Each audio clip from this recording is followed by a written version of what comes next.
आज हम वास्तविक संख्याओं का अध्ययन करेंगे।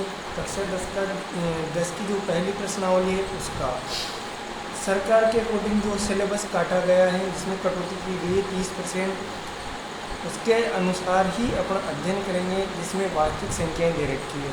इसमें से कुछ टॉपिक हटा दिए गए हैं, जैसे कि यूक्लिड विभाजन प्रमेय का तो हटा दिया गया है। इसमें अपन सीधे अंकगणित की आधारभूत प्रमेय से पढ़ना शुरू करेंगे। तो दोस्तों, अंकगणित की आधारभूत प्रमेय है क्या, तो देखते हैं। प्रत्येक भाज्य संख्या को अभाज्य संख्याओं के एक गुणनफल के रूप में व्यक्त किया जा सकता है। यानी कि जो प्रत्येक भाज्य संख्या होती है, अपन जानते हैं भाज्य संख्या वह होती है जो भाज्य संख्या वह होती है जिसका 2 से अधिक गुणनखंड हो, यानी कि उसके स्वयं का भाग भी जाता हो, एक का भाग भी जाता हो, तो उसे अतिरिक्त भी एकाध और संख्या का भाग जाता हो। तो इसमें अपन देखेंगे जैसे कि 6 के भाज्य संख्या है, ठीक है। इसको अपन बहुत सारे अभाज्य गुणनखंडों में व्यक्त कर सकते हैं। जैसे कि अभाज्य गुणनखंड आप जानते होंगे, इस प्रकार से गुणनखंड अपन ने सीखा है बचपन में। जैसे इसमें सबसे छोटी अभाज्य संख्या 2 का भाग देंगे, फिर 3 आएगा, 3 बार भाग गया, फिर 3 का देंगे, फिर 1 आया, फिर 1 में 1 का देंगे, 1 आया, इस प्रकार से। तो इसके गुणनखंड हो जाएंगे 2 गुणा 3 गुणा 1, यानी इनका गुणनफल कितना होगा, 6 होगा। तो अभाज्य संख्याओं को इस प्रकार से गुणनखंडों में या अभाज्य संख्याओं के गुणनफल के रूप में लिख सकते हैं, व्यक्त किया जा सकता है। तथा यह गुणनखंड अभाज्य गुणनखंडों के आने वाले क्रम के बिना अद्वितीय है। अर्थात इनका कहना यह है कि इनको किसी भी क्रम में लिखा जा सकता है। इनको 3 गुणा 2 गुणा 1 इस प्रकार भी लिख देंगे तो भी वही 3 गुणा 6 और 6 प्राप्त होगा। इनको इस क्रम में लिख देंगे तो भी इनका गुणनफल वही प्राप्त होगा। तो देखो साथियों कि इस प्रमेय को लिखा गया थोड़ा कठिन लैंग्वेज में है, लेकिन इसका अर्थ बिल्कुल सिंपल है कि इनको किसी भी क्रम में, किसी भी स्थिति में लिखा जा सकता है, ठीक है। इसको जैसे कि 6 के गुणनखंड मैंने लिख दिए, इनको किसी भी क्रम में लिखा जा सकता है। इसके आने वाले गुणनफल पर कोई फर्क नहीं पड़ेगा। इसी प्रकार से और संख्याएं अपन दे सकते हैं, जैसे कि 210 ले लो, कुछ भी ले लो, कोई सी संख्या ले लो, कोई फर्क नहीं पड़ेगा। इसका गुणनखंड होगा 3 गुणा 5 गुणा 7 गुणा 2 इत्यादि गुणा 1 कुछ भी। अब इसको भी अपन कैसे भी लिख सकते हैं जगह 3 पंजे 15, 15 70, 105 और 105 दुने 210 होता है, और 210 एकम 210। ये 210 का गुणनखंड है, एक तरह से अभाज्य गुणनखंड है। इसको अपन किसी भी रूप में लिख सकते हैं, जैसे 2 गुणा 3 गुणा 5 गुणा 7 गुणा 1 इस प्रकार से। तो इसके गुणनखंड 2 3 6, 6 पंजे 30 और 30 70 210, तो 210 एकम 210 होता है। इसको और भी प्रकार से अपन लिख सकते हैं, कोई फर्क नहीं पड़ेगा। यही अंकगणित की आधारभूत प्रमेय है मित्रों। गणित की आधारभूत प्रमेय को समझने के लिए अपन अपनी किताब NCERT के उदाहरण फर्स्ट से शुरुआत करते हैं। पहले उदाहरण से, उसमें लिखा है संख्याओं 4 की घात n पर विचार कीजिए, जहाँ n एक प्राकृत संख्या है। प्राकृत संख्या अपन जानते ही हैं, प्राकृत संख्या क्या होती है, 1 2 3 4 5 से अनंत तक होती है, ठीक है। इन पर विचार करना है। जांच कीजिए कि क्या n का एक ऐसा मान है जिसके लिए 4 की घात n अंत शून्य यानी 0 पर समाप्त होता है। तो अपन से पूछा गया है कि जो अपने 4 के गुणनखंड आएंगे, इनके जो गुणनफल है 4 की घात n का जो गुणनफल आएगा, उसके गुणनखंडों द्वारा ऐसा मान संभव है जिसमें शून्य प्राप्त होता है या शून्य पर समाप्त होता है। अर्थात जैसे कि 40 है, 400 है, 410 है, इस प्रकार से, या 210 है, 10 है, यानी कि पीछे जीरो आना चाहिए, ऐसा मान संभव है क्या, ये पूछना चाहता है। अब अपन जानते हैं कि यदि किसी भी संख्या का मान जीरो पर समाप्त करना हो तो उसमें 10 के गुणनखंड 2 और 5 का आना आवश्यक है मित्रों। क्योंकि यदि 2 और 5 दोनों अभाज्य संख्याएं होंगी तभी एक जीरो या एक शून्य अपन को प्राप्त हो सकेगा। यानी कि जीरो कब आएगा, जब 2 गुणा 5 बराबर 10 हो। तो अपना जो अंकगणित की आधारभूत प्रमेय ये कहती है कि जो उस संख्या का जो आधारी संख्या है उसके गुणनखंड में ये आना चाहिए, लेकिन अपन को दिया गया है 4, तो 4 के गुणनखंड करेंगे अभाज्य गुणनखंड, तो अपन को इस प्रकार से 2 गुणा 1 प्राप्त होता है। ठीक है, तो 2 गुणा 1 इसमें कहीं भी अपन को 5 प्राप्त नहीं हुआ है, सिर्फ क्या हुआ है, सिर्फ 2 ही प्राप्त हुआ है, दोनों जगह 2 ही प्राप्त हुआ है। और उसके क्रम की बात करें तो इनको आगे पीछे कर लेंगे तो भी कोई फर्क नहीं पड़ेगा, 4 ही आएगा। अर्थात इनमें अपन को कोई 5 प्राप्त नहीं हुआ। अर्थात बात ये हो गई है कि जो 2 गुणा 4 प्राप्त हो गया, ठीक है 4 हो गया, लेकिन अपन को 5 तो कोई दिख ही नहीं रहा। इसके अभाज्य गुणनखंडों में 5 नहीं है, सिर्फ 2 ही हैं। अर्थात अपन को कोई जीरो प्राप्त नहीं होगी। अर्थात अपन कह सकते हैं अतः हम सिद्ध कर सकते हैं, अपन सिद्ध किससे कर रहे हैं, अंकगणित की आधारभूत प्रमेय से अपन सिद्ध कर सकते हैं कि 4 की घात n अंक 0 पर समाप्त नहीं होता है। इसके आगे अपन अगला उदाहरण देखते हैं। संख्याओं 6 और 20 के अभाज्य गुणनखंड विधि से HCF और LCM ज्ञात कीजिए।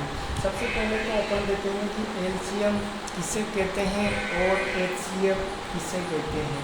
LCM और HCF, तो LCM होता है क्या, देखना, उभयनिष्ठ गुणनखंडों की सबसे छोटी घात का गुणनखंड क्या होता है। उभयनिष्ठ गुणनखंड जो होते हैं, उभयनिष्ठ गुणनखंड का अर्थ है कि दोनों संख्याओं में जो कॉमन होते हैं, कॉमन गुणनखंड, उनकी सबसे बड़ी घात का गुणनखंड ही क्या है, LCM है। और HCF क्या है, HCF है उभयनिष्ठ विभाज्य गुणनखंडों की सबसे छोटी घात। यानी कि इसमें जो कॉमन गुणनफल आएंगे, देखना, कॉमन गुणनखंड अभाज्य गुणनखंड आएंगे, उनमें सबसे छोटी घात जो होगी वही HCF होगी, और जो कॉमन सबसे बड़ी घात होगी वही क्या होगी, अपना LCM। तो अपन को अभाज्य गुणनखंड करने ही नहीं आते हो तो इस प्रकार से कर लेंगे मित्रों। इसमें इसके गुणनखंड करेंगे तो 2 का भाग सबसे पहले देंगे, 2 तिया 6, फिर 3 का देंगे, 3 एकम 3, फिर 1 का देंगे, 1 एकम 1। ठीक है, इस प्रकार से अपने 20 का भी हो जाएगा गुणनखंड, अभाज्य गुणनखंड 2 का भाग देंगे, 2 ढाई 20 होता है, 2 पंजे 10 होता है, और 5 एकम 5 होता है, 1 एकम 1। अब इनके अभाज्य गुणनखंड देखेंगे मित्रों, तो 6 के अभाज्य गुणनखंड हुए 2 गुणा 3 गुणा 1। इसी प्रकार से 20 के अभाज्य गुणनखंड होंगे 2 गुणा 5 गुणा 1। इस प्रकार से अब अपन को और कर सकते हैं, इनका कॉमन ही LCM ले लेंगे इस प्रकार से, 2 तिये 6, 2 ढाई 20, फिर वापस से 2 का ही भाग देंगे, 2 पंजे 10। अब देंगे अगली अभाज्य संख्या 3 का, 3 एकम 3, और 5 में भाग नहीं जाता है, ऐसा कैसे लिख दो, 5 एकम 5 और 1 का भाग 1 एकम 1, 2 दूने 4, 4 तिये 12, 12 पंजे 60 और 60 एकम 60। इस प्रकार से अपन ने इसके गुणनखंड इसी प्रकार से लिख दिए मित्रों। 2 दूने 4, 4 तिये 12, 12 पंजे 60 और 60 एकम 60। अपना एलसीएम आसानी से निकल के आ जाएगा। इसी प्रकार से एचसीएफ देखेंगे तो अपन ने ये 6 के और 20 के अलग से गुणनखंड कर ही लिए हैं। इनके गुणनखंड इस प्रकार से लिख करके और इनमें से कॉमन को चूज़ कर लेंगे, छांट लेंगे। जैसे कि इन दोनों में कॉमन क्या है, एक तो 2 है और क्या है, और कुछ भी नहीं है, बस 1 है। अर्थात इसका एचसीएफ कितना आएगा, किनका 6 और 20 का एचसीएफ 2 गुना 1 अर्थात 2। इनका एचसीएफ क्या है मित्रों, 2 आया। इनको अपन इस प्रकार से लिखेंगे एलसीएम ऑफ 6 और 20 इसका तो कितना आया, 2 गुणा 2 गुणा 3 गुणा 5 गुणा 1 अर्थात 60 आया।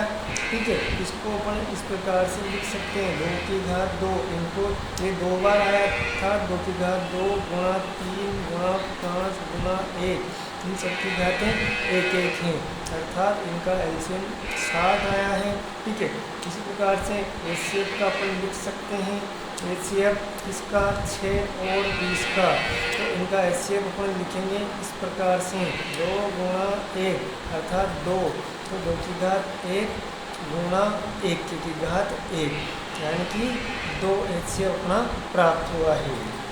अभाज्य गुणनखंड विधि द्वारा 96 और 404 का एचसीएफ ज्ञात कीजिए। साथ ही तुमको एलसीएम भी ज्ञात करना है, तो गुणनखंड विधि द्वारा अपन सबसे पहले एचसीएफ ज्ञात कर लेते हैं। ये गुणनखंड किए, ये 96 सबसे पहले सबसे छोटी अभाज्य संख्या 2 का भाग दिया, 2 चौके 8 होता है और 2 अट्ठे 16 होता है। फिर 2 का भाग देंगे, 2 दूने 4 और 2 चौके 8 होता है। फिर 2 एकम 2, 2 दूने 4, फिर 2 छन 12 होता है। ठीक है, इस प्रकार से अपन यह गुणनखंड कर लेंगे। इसी प्रकार से 404 का गुणनखंड इधर कर लेंगे, ये 404 हो गया। 2 दूने 4, 0 की 0, 2 दूने 4, फिर 2 एकम 2, 0 की 0, 2 एकम 2, 101 में किसी संख्या का भाग नहीं जाता, यह अभाज्य संख्या है तो इसमें 101 का ही भाग देंगे। इस प्रकार अपने गुणनखंड हो गए। जैसे कि 96 के गुणनखंड कितने हुए, 2 गुणा 2 गुणा 2 गुणा 2 गुणा 2 गुणा 3 गुणा 1 अर्थात ये देख लो। तो मित्रों अपन ने गुणनखंड लिख लिया है। इसी प्रकार से जिसका अपन ने अभाज्य गुणनखंड किया है 96 का आसानी से लिख लिया। 2 दूने 4, 4 दूने 8, 8 दूने 16, 16 दूने 32, 32 तिया 96 होता है और 96 का 96 हो गया। अर्थात अपना गुणनखंड अपन लिख चुके हैं। इसको प्रघात के रूप में लिख सकते हैं। कैसे कि 2 कितनी बार आया है, 1 2 3 4 5 अर्थात 2 की घात 5 गुणा 3 की घात 1 गुणा 1। इस प्रकार से अपन इसको लिख सकते हैं।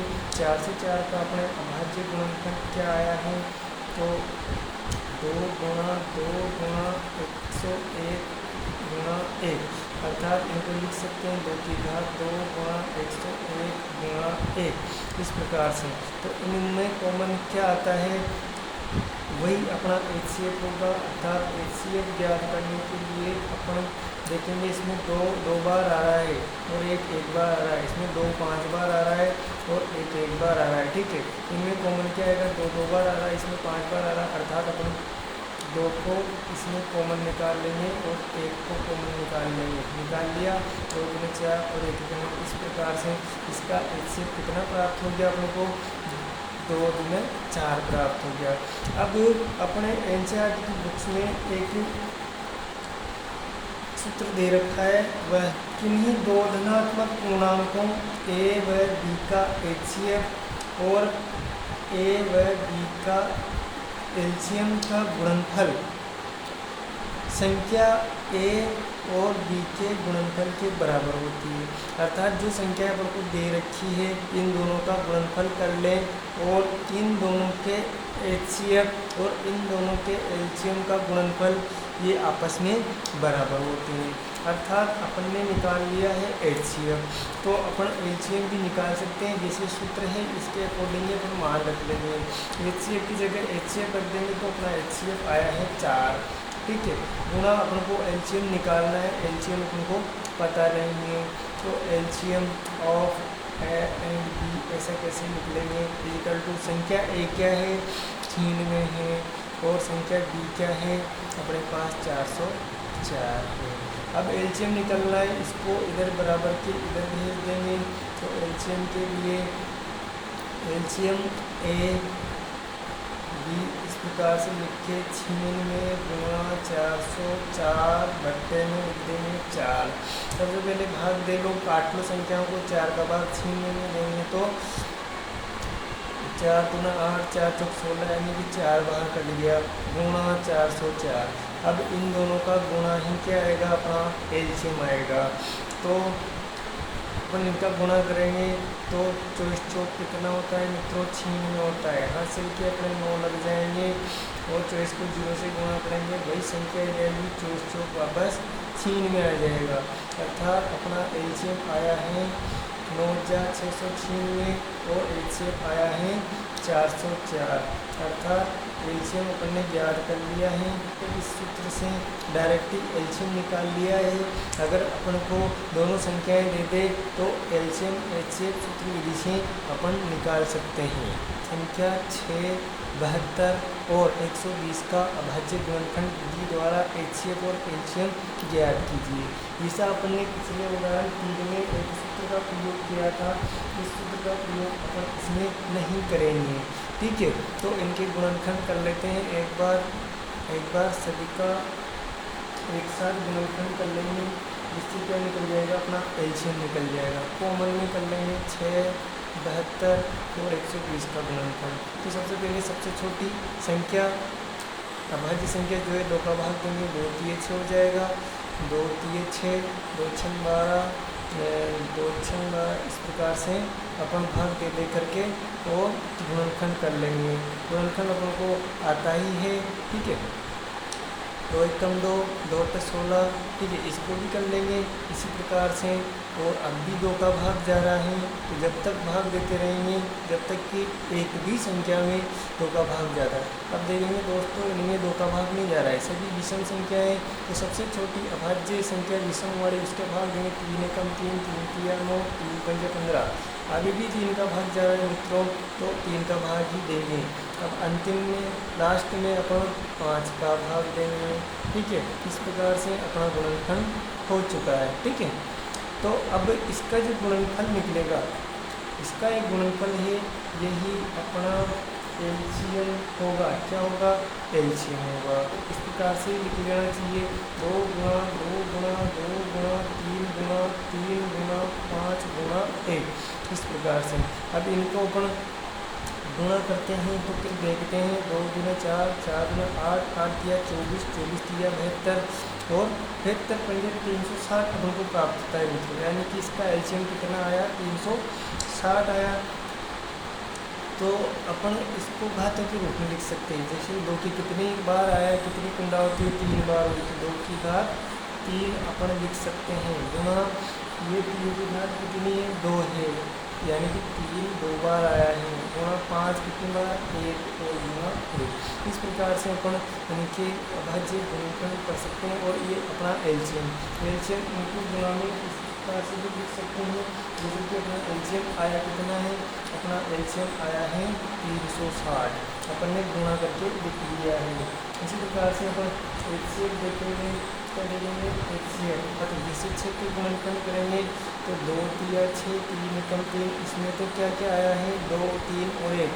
इसी प्रकार से अपन 72 का करते हैं, तो 72 में 2 तिये 6, 2 छन 12, ये 18 गुना 36 होता है, ये 2 9 18, 3 एकम 3, 3 1 इस प्रकार से।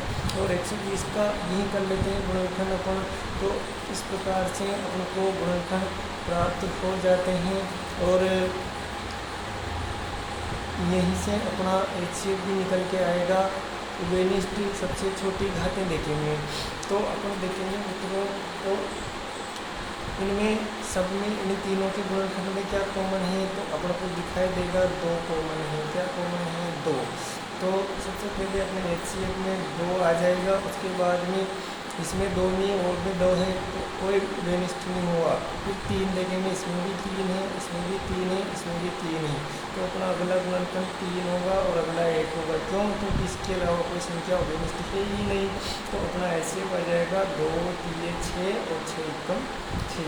इस प्रकार से अपना HCF ऑफ 6 72 और 120 कितना आया? 6।